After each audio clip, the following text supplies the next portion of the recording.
Respected guidance of principal men, all teachers and students, good morning. आंतरिक व्यक्तित्व नहीं तो सब बेकार।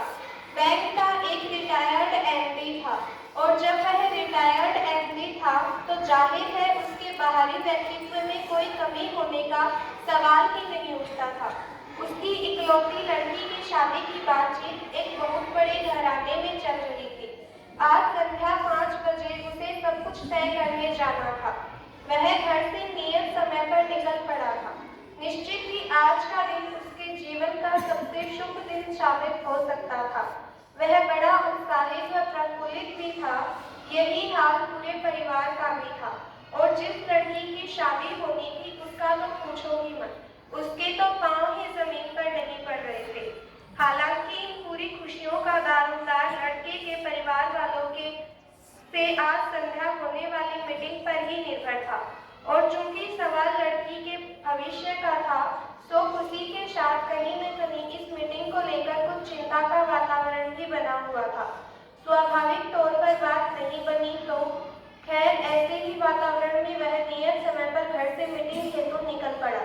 सभी ने बड़े उत्साहपूर्वक उन्हें विदा किया। कहने की जरूरत नहीं कि उनके जाने के पश्चात घर के सदस्यों को उनके वापसी का बेसब्री से इंतजार था, लेकिन कुछ ऐसा हुआ कि वे 6 बजे ही लौट आए और वह भी काफी क्रोधित अवस्था में। घर में किसी को बात समझ में नहीं आई। क्या हुआ होगा? शायद रिश्ते से इनकार कर दिया होगा, पर इसमें क्रोधित होने वाली क्या बात है? दुखी होते तो बात समझ में आती ही, ऐसा कुछ ही हुआ होगा, परंतु इस क्रोध का क्या? हो सकता है उन लोगों ने बेइज्जती ही कर दी हो, लेकिन वे तो सोबर लोग हैं। इनकार करना अपनी जगह है, पर बेइज्जती कभी नहीं कर सकते। फिर क्या हुआ होगा?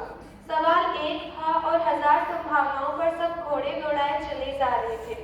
उधर एमडी साहब के हाल कहूँ तो उन्होंने घर में घुसते ही अपना कोट उतार फेंका, मारे क्रोध के पानी तक नहीं पी रहे थे। बात पूरी तरह सबकी समझ के बाहर हो रही थी और बेचारी लड़की जिसकी शादी की बात करने गए थे उसकी तो हालत खराब हो गई थी। आखिर उनकी पत्नी ने हिम्मत कर क्या हुआ यह पूछ ही लिया। सवाल सुनते ही अपने एमडी साहब तो और पूरी तरह उबल पड़े और फिर क्रोध में चिल्लाते हुए बोले, आजकल दुनिया संबंध रखने लायक रह ही नहीं गई है। किसी की सहायता करने का जमाना ही नहीं है। अब पूछ क्या रहे हैं और जवाब क्या दे रहे हैं? तो बात समझ में न आने पर पत्नी ने शांत भाव से पूछा, क्या मतलब? उस पर एमडी महाराज उबलते हुए बोले, क्या मतलब क्या? उसे देखो, वो अपना नितेश संघवी, सबको याद होगा उसकी पहली लोन मैंने ही पास की थी। उसके बाद भी उसकी कितनी लोनें मैंने पास की, लेकिन आज अपने को इतना बड़ा समझने लग गया है कि रास्ते में मिठाई की दुकान पर क्रॉस होने पर बदमाश ने मेरे हेलो तक का भी जवाब नहीं दिया।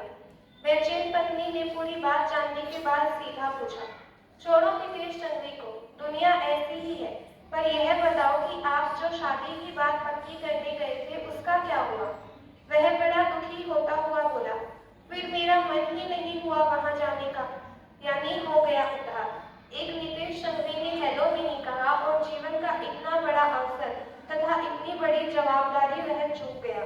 वह लड़की जो उसके कलेजा की टुकड़ा थी, जिसके भविष्य का सवाल था, उसके प्रति अपना सामान्य कर्तव्य भी नहीं निभा पाया। साथ बस यही होता है कमजोर भीतरी व्यक्तित्व का प्रभाव।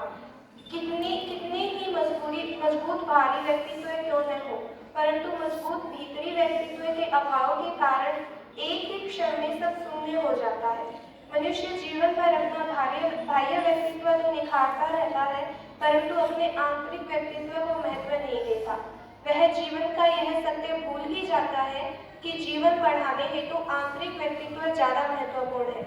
यह मनुष्य के कमजोर आंतरिक व्यक्तित्व का ही प्रभाव है कि आज हर कोई अपनी क्षमता व प्रतिभा के 10वें भाग का जीवन जीने पर मजबूर है और क्षमता से कम पर जीने वालों की बेचैनी आपसे छिपी कहाँ।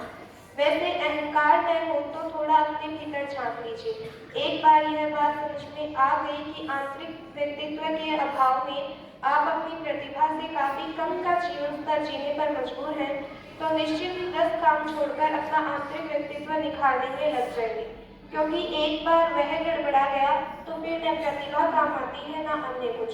मनुष्य मन में उभरे क्रोध में ही उलझकर रह जाता है। Thank you.